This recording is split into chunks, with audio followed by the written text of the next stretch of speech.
Sa kabila ng umiinit na tensyon sa pagitan ng Pilipinas at China sa West Philippine Sea, nilinaw ni Pangulong Bongbong Marcos na hindi pakikipaggera, kundi pagdedepensa lamang ang gagawin ng bansa. Nakatutok si Ivan Mayrina. Mayat-maya na ang mga insidente ng pangaharas ng China Coast Guard sa mga Pilipino, mapamanging isda, Coast Guard o sundalo man sa West Philippine Sea. Sa kanyang pagharap sa mga kawani ng 10th Infantry Division sa Mawab, Davao de Oro, sinabi ng Pangulo na ngayong humina na ang mga banta mula sa mga kalaban ng gobyerno sa loob ng bansa tulad ng mga rebelde terorista. Dapat na raw ituon ang atensyon sa mga external threat o mga banta sa teritoryo ng bansa. Pero hindi naman daw nangangahulugang sasabak na ang bansa sa gyera, kundi pagdepensa lang sa ating teritoryo. Pangako ng Pangulo, bibigyan ng sandatahang lakas ng mga kagamitan at pagsasanay para matiyak ng sapat ng kanilang kakayahang gampanan ang tungkuling humarap sa mga bagong banta sa ating seguridad.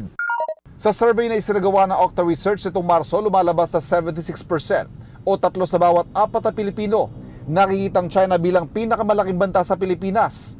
Mas mataas yan kumpara sa 59% na resulta ng survey noong Oktubre ng 2022. Kamakailan inagawa ng supply ng pagkain na ibinagsak para sana sa mga sundalo nagbabantay sa nakasadsad na BRP Sierra Madre sa Ayungin Shoal. Ipinrotesta ng ating Department of Foreign Affairs ang insidenteng ito. Balak ding patuloy na makipag-usap sa China. Certainly, it was an illegal action. Did we protest that officially? Yeah, I think we protest every action that's illegal. We'll see what we can do in order to maintain our sovereign rights, but we're always open to talking with China and other countries on how we can manage our disputes peacefully. Para sa GMA Integrated News, Ivan Mayrina, nakatutok, 24 oras.